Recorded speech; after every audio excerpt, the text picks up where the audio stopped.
everyone, Jordan here, and today we're back with another Minecraft video. Today we have an American Airlines Boeing 737 MAX 8, and I'm accompanied with Andrew here in the Steve scan, and we're going to just kind of show you around what's cool about it. American has brought the MAX into service late last month on the Miami to LaGuardia route, and they're also incrementally adding it to more routes into their network. So yeah, we thought it'd be cool to do a quick showcase on it, because why not, and everything else. So and before we start, if you'd like to check out our Discord server, you can check the link in the description, see what we're up to, chat with us, and everything else. But yeah, let's get started. So first things first, yeah, 737 MAX was, to nobody's surprise, was grounded for about 20 months, and recently, late last year, or late 2020 at the time of this recording, was given its, the grounding was rescinded by the FAA, which, you know, means the airlines can put it back in service in the United States, as well as other aviation regulators around the world are starting to make it approved for service again. So yeah, American is the first carrier in the United States to do it, and as I said, the first routes have been the Miami to New York's LaGuardia routes, but they're now adding it to more airports, so it's pretty nice. The aircraft actually is, I mean, internally is very, very similar to every other American 737 in the fleet, for good reason, so that, you know, you can swap it out with an NG easily. So yeah, but for the stuff that I don't know about American or their config and everything, I'm gonna have Andrew explain it, since, you know, he's got the experience and whatnot. Hey. So anyways, at the front of the aircraft, it's the exact same nose as every other 7.3, except for the fact that I believe it's 8 inches taller with the nose gear. I could be wrong, but at least for Southwest ground crews and a lot of other ground crews, for the ground service and where, the ground power plug is, they have to have like a stepping stool, because it's, you know, so far off the ground or higher than the NG. So that's a little cool feature. It's too small for me to add here, but there's just a little box, or that little door that opens up, and that's the little plug that you see, you know, plugged in at the gate all the time, you know, to provide ground power to the aircraft. Anyways, but yeah, here's the nose of the airplane. We've got the pitot static system, pitot tube, static ports, AOA, sensors, all of that, which is a big highlight of the grounding and the fix from Boeing, that the flight data computers will take information from both sensors rather than one for increased redundancy. And the EASA wanted Boeing to either install a third sensor or have the technology from the 7.8 to have, you know, an extra layer of system redundancy. So yeah, anyways, we've got the nose gear doors over here. It's pretty simple, not much. Here's the nose gear. American, they have a good amount of information on here, you know, type code and everything for the aircraft. Avionics bay back here, some little buttons. We got a little fin, you know, for all the radios, comms, navigation, all that stuff over there. We've got the One World logo. Sometimes American will put little stickers over here that either says, you know, that we won this award in this year, somewhat. All the airlines practically do it. You got the L1 exit, we've got the American logo, and we've got the American text, as well as the CFM LEAP 1B engine, rated at, I believe, 34,000 pounds of thrust. I think the total is, I think, 64 or 67, but these produce close to 30,000 pounds of thrust. I'm off by about, I think, 3,000, but a lot more thrust compared to the CFM 56s. So yeah, these engines are much more powerful. And like on the NGs, you know, if you at idle thrust, the aircraft sometimes won't taxi, but for the Maxes, at idle, the aircraft will accelerate, which means you have to kind of be skilled with the brakes so that you don't just ride the brakes, as it's called, you know, on your way to the taxiway, and overheat the brakes. So yeah, interesting. Anyways, though, Overwing exits, we've got the beacon light, we've got the Overwing exit, and the Overwing exit outline for the passengers. We've got a little little hook which can be attached in case you have to evacuate onto the wing. We've got the flaps, flap track fairings, and we've got the AT winglets, which are, they don't look efficient, but they aerodynamically are much more efficient than the traditional format of no winglets or anything. So yeah, we've got some there's little static wicks and discharge, whatever you want to call it, stuff at the back of them, but they're a little too small for me to add here. I didn't say that properly. I forget the exact term for what they are, but, you know, they're at the back of the AT winglets. Anyways, though, we've got a SATCOM antenna, since American Airlines has started to adopt putting these on their aircraft. Traditionally, they either didn't have it or they had a little one on the side of the aircraft, but they've recently gone to just putting a full SATCOM antenna. I'm assuming because it's easier to maintain, swap, and everything else, and also it's just, you know, easier to change out in case something goes on. But yeah, anyways, on the underside of the wing, we've got the landing gear, and we've got the landing gear bay, which is quite a cluttered mess on the 7.3. It's remarkable that it's still kind of used like this. But hey, if it's not broken, don't fix it. So yeah, very, very cool. As you can see, airplane is quite taller off the ground compared to the NGs. Again, that's for the engine ground clearance. We've got the NACA ducts right here, which take in air for the different systems on board the aircraft. We've got the LED lights right here, which replace the nose gear lights. So if you've ever noticed on a newer 737 NG or even a MAX, there isn't a nose gear light. That's because the lights on the side of the aircraft are so bright, you don't need it anymore. And that's very interesting. So this also goes for the underside. There's lights removed on the underbelly because the ones that would retract, for the, landing and takeoff are not necessary because again, the LED lights in the wing are bright enough. But yeah, to continue on, we've got the registration, the American flag towards the back of the airplane, and we've also got this is where the big change is for the MAX besides the engines and AT winglets. The fact that the empennage has been made more sleek and more aerodynamic. As you can see, again, not much really has changed except like the very tip of it, like the very, very last part of it. Everything else is the same. But this is what the MAX really is, a culmination of a bunch of really small improvements to overall give a big improvement over a previous generation. And this happens very common in the airline industry where, new variants or slight fixes just incorporate a lot of things. Like the 777, I think roughly around 2016, 2017, Boeing ended up going back and changing a lot of really, really small things, but it ended up adding to, I think, about like a 2% efficiency, and that's a huge deal in the long run. So yeah, Boeing advertised about 14 to 16% better efficiency overall in terms of fuel costs, operations, everything compared to the NGs, and Southwest Airlines was getting as good as 22% in one of their reports. So imagine anything nearly 22% better than its predecessor.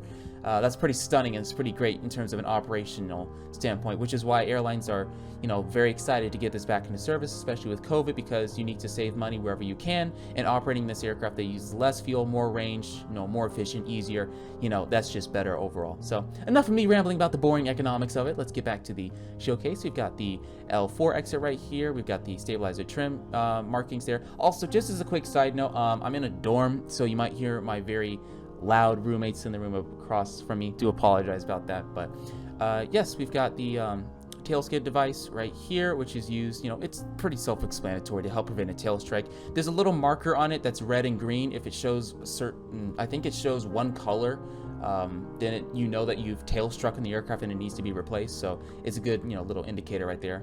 On the other side of the aircraft, this is another small change that you've probably heard me talk all the time about in the NG videos. On the 737 MAX, the Apu Air Intake right here is now like a little box. So if you ever see a MAX that's taxiing to the gate from landing or something, and you notice at the back of it, just a little square that's opened up, that's sucking in air for the Apu since it's a little engine in the back.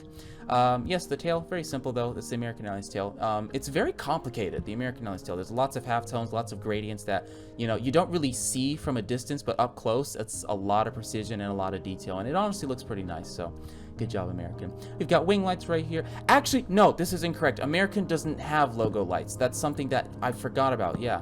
So, for some reason, I thought that was like a standard option, but no, it's not.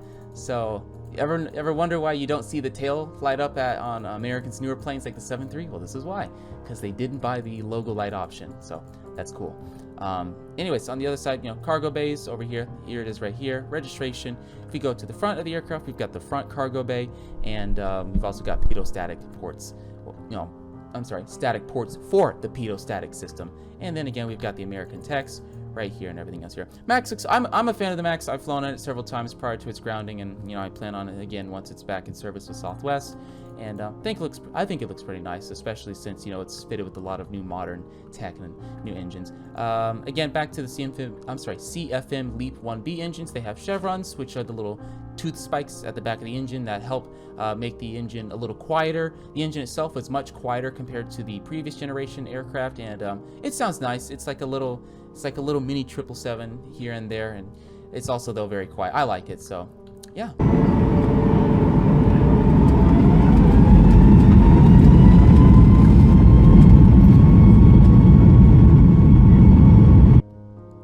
But yeah, any other comment, Andrew? Anything? No? No, I'm just baffled that you talking for like 10 minutes straight. Anyways, on board the interior of this aircraft, I don't have a lot of knowledge or experience with American Airlines interiors, especially on their 737 since they changed them quite a bit. So I'm gonna have Andrew explain it to you since he's had the opportunity to be on a lot of American Airlines aircraft with different interiors, the changes, and everything going on there. So Andrew, what are we looking at here? This aircraft should be in the what's called the Oasis class or Oasis interior. So basically, when American ordered their A321neos and 73 Maxes, they changed their interior with a shorter seat pitch, meaning that the seats are more cramped. They added more first class seats and then more economy class seats. But American realized, hey, we screwed up. So and then they rolled out with the Kodiak class, which I believe they're rolling out Kodiak classes on they're retrofitting their old 73s in the Kodiak, and I believe they're going to start with the 321s, the legacy US Airways A321s. They're going to retrofit those, and I do believe they're also going to retrofit the Max interiors with the Kodiak, just because they realized, wow, we screwed up with these seats and people don't like it. But here's the Oasis class. On the real aircraft, there's 16 in first, which usually they have like 12, I think. So it's like another row of first class. 33 main cabin extra, and then a bunch of economy class here. And then American, the seats they have a red like outline on the headrest, and the seats they're an odd color. They're like a dark gray, dark navy blue color. But on the new Kodiak class, they're the first class seats, at least, they're like a matte gray, and you can obviously tell they're newer seats, so that's pretty cool. And they got rid of the IFE on the seats, and I believe with the Kodiak class, they on the Oasis class, which this aircraft has, they have little holders for your phone on the seat, so you can put your phone and like put it on the seat in front of you and watch your show. And they hold on, yeah, and they got rid of the bulkhead. A little glass divider here, but yeah, there's no bulkhead here, which is interesting. So yeah, thanks Andrew. This really explains kind of a lot, and I think the big thing that American, as pretty much every other airline, if they have NGs and Maxes or anything else in their fleet, you want commonality between NGs and Maxes, especially if you're an airline like Southwest, United, or American, because a lot of times you'll interchange the aircraft, whereas an 800 was on this route and you need to swap it for a Max 8. You should if it's the same seating arrangement, same cabin, no problem. But if there is a difference, this could pose booking issues. If a first class passenger is switched to an aircraft that doesn't have enough first class seats or doesn't have enough seats at all, that just poses a problem for dispatch gates and everybody. So yes, consistency is the key to this. So expect this to be rolling out to pretty much all of the 7.3s, for consistency. And that's again why Southwest's 800s and Maxes, especially the newer ones, they are the exact same on the interior, and that's intentional, so that again you can swap the airplane at any time if something happens for maintenance reasons, either for checks or anything else, they can be done. But yeah, as Andrew said, the interior has gone through several little changes. It's just initially they were going to have 28 inches of pitch, which is at Spirit airline levels, which of course, people weren't too happy about that. So it's now been increased to 30 inches, which is pretty much industry standard at this point. So yeah, they got rid of IFE, as with a lot of other airlines in the States have done, as well as around the world, because kind of the main philosophy is, why should we add this extra weight to an aircraft when everybody has their personal devices and chargers and everything anyways? So they've provided a holder for you and everything else. Besides, this aircraft is supposed to be doing routes that, they might be as short as 45 minutes or they might be as long as several hours. So you want something that's very, you can do a lot of different tasks with. So this aircraft fits that role very, very efficiently for American Airlines. Again, as we saw in its route, it's doing the Miami to New York route, but at the same time, if necessary, this airplane could be doing a Miami to Atlanta or Miami to Los Angeles if necessary. You know, this aircraft. Yeah, and they're starting to put these aircraft on routes to the Bahamas or the Caribbean, I should say, which is like an hour, 45-minute flight. Exactly. So yeah, a lot goes into aircraft designs, interiors, and how to maximize profit and how to, you know, as well as passenger comfort. They haven't forgotten that. Maximize profit. Wow. What a moment. But yeah, again, like just subtle things like the bulkhead. This is much easier and quicker to swap out in case something happens rather than physically have to take a bulkhead out. This is small, it's modern, and it works. So yeah, that's the little thing there. Plus, we have the Boeing Sky Interior, which is standard on all MAX aircraft, which in contrast to the A320neo family, was the Airbus Flex Interior, I think that's what it's called, is not as predominant, I'll say that, because like when I flew on a Spirit Neo and stuff like that, as well as some earlier Frontier Neos, they didn't have any new cabins or anything else. Whereas if you buy a new Boeing product, you will consistently get this, which, you know, I thought that was interesting, you know, because, you know, the Spirit Neo had the same, you know, cabin design as if it was built, you know, in 2000 or 1990, whereas, you know, the Max had this like new interior, so that was cool. But yeah, Andrew, thanks for explaining. Yeah, American's interior is very interesting. Again, as you said, 16 first, 18 main cabin extra, actually 30 in total, my apologies, and then 126 standard. And American, as with a lot of other airlines, are starting to really utilize the Overwing Exits for the extra legroom that it gives, and they put main cabin extra seats right there. So yeah, it's pretty simple, pretty point blank. Here at the back of the aircraft, there's 2 lavatories, and they just got the bath galley, and then the rear exits there, as well as jump seats and everything. So with that being said, GMSP, yeah, so I can go to the flight deck and night vision there. So yeah, into the flight deck of the 737 MAX. It's interesting. This is where a lot of the controversy was coming through, because the aircraft on one end is nearly the exact same as the NG, but on the other end it's not. So that's where it gets interesting. So basically, as you've seen, they've gotten rid of a lot of the separate displays, and they just put them into, I believe it's 3 large displays now, or is it 2? I think it's 3. I could be wrong. I'm not looking at a picture right now, but yeah, now I want to see if I'm saying this right, actually. I apologize. Let me just pull up a quick. Anyways, my apologies about that. Yeah, so Max has 4 large screen displays. They're not touch, but they're very innovative. They've gotten rid of some extra things. They put new things in. And really, like I said, the Max flight deck really is just the culmination of a lot of small fixes into this one, you know, that overall make a big change. So for example, like on the throttle quadrant, they have Boeing 787, 777, 74, the later gen 74, engine cutoff or fuel cutoff switches. The overhead panel, some things have been simplified. They've used LED lights, different things here and there that have really improved. As I was saying, with the 737 MAX flight deck, it's a culmination of a lot of small changes that together make, you know, a pretty big change. So for example, the throttle quadrant, if you look down to the fuel cutoff switches, they use the 787, 777, and the later gen 74 cutoff switches, which are, you know, a little more efficient and lighter, less weight on a plane, better performance. On the overhead panel, it looks the exact same, but believe me, some things have been changed, such as the EGT counter for the APU has been removed, excuse me, since you don't need it, as well as, you know, putting LED lights and simplifying things, you know, making them a little more efficient. So as I said, there's 4 very large screens that, you know, basically give you your instruments, and yeah, they're also customizable so that the flight crew can put different things for different, you know, operations. So if the first officer wants to switch a display over to something he wants, he can just flick a switch and he has it there. So it's very similar to the 787 and the 777X, although it's not a touch screen, and it doesn't have an ICAS, although it has like a mini one, if that makes any sense. Like the Max doesn't have an ICAS. They use just a traditional crew alert system, which is, you know, the master caution right next to the little master caution button. But at the same time though, they get information in the place where an ICAS would be. It's this very, very weird middle ground. And yeah, and like for comparison, like CRJs and Embraers, like tiny regional jets have ICAS displays, and the Max doesn't. So very interesting, very interesting. It never dawned on me like that CRJ pilots transitioning to the Max, like they lose the ICAS. So yeah, kind of like a step back. All right, anyway, so rudder pedals, yoke right here, overhead panel, button over here.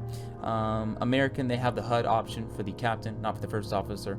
And what else does American have? They have a little printer down here. They have a custom checklist thing too, which I might have a picture of, I might not, but it's very, very cool. American has a lot of very small, subtle things that pretty much nobody else has on their aircraft. So interesting there. Circuit breaker back here, and again, this is the exact same as every other 7.3 because, you know, if you need to swap this for an 800, you know, you can.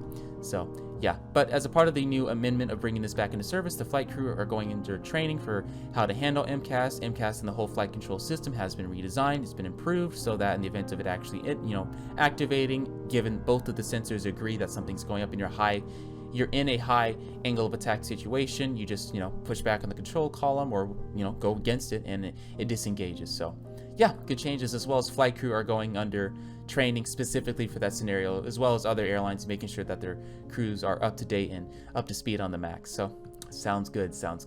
But yeah, anything besides that, that's pretty much it for this aircraft. I understand it's very controversial right now, but as we're seeing right now from American Airlines and other airlines, the booking reports are so far showing that people aren't actively trying to avoid it, despite what everybody was saying. So kind of a bra moment. But yeah, hopefully the worst is behind Boeing and a lot of the airlines, and they can get this aircraft back into service and they can start making money with it again, since, you know, as we said, it's a very efficient aircraft. I loved it. It's quiet, it's efficient, and it just feels, at least for Southwest, like a very special airplane. So I know American and United and Alaska, as well as Southwest and all the other airlines of the world, are very excited to get it back into service, except Ethiopian. I don't think they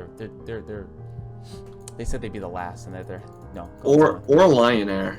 Yeah, I think Lion Air actually might take it, you know, relatively soon, because again, they care about just getting I mean, they are kind of like the spirit of like your mom's house. Yeah, their spirit. Lion Air is, and I don't mean disrespect. Well, I mean, I kind of do, but in a sense of Boeing absolutely did mess up, but at the same time, you know, pilot training tendencies and, you know, making sure everybody has to work together as a team in order for an aircraft to operate safely.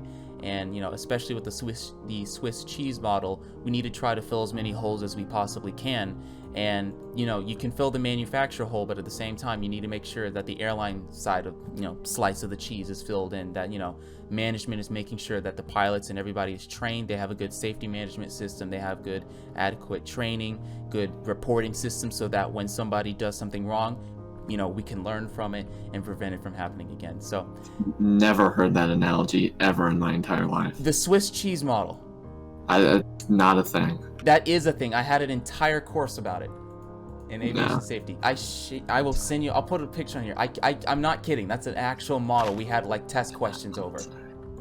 The FAA literally made us take a college course on that. I don't think so.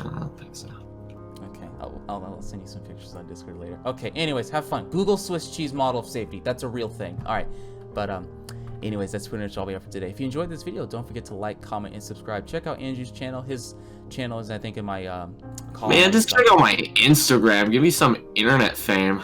Okay, yeah, that's actually, you prefer that too. Andrew takes a lot of photography. He's a spotter at Las Vegas and other airports around that area.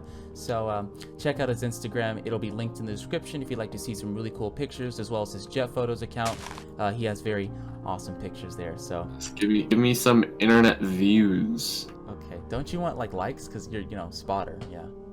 Yeah, spotter, but don't worry guys, I'm only saying that sarcastically. Nudge nudge, wink wink.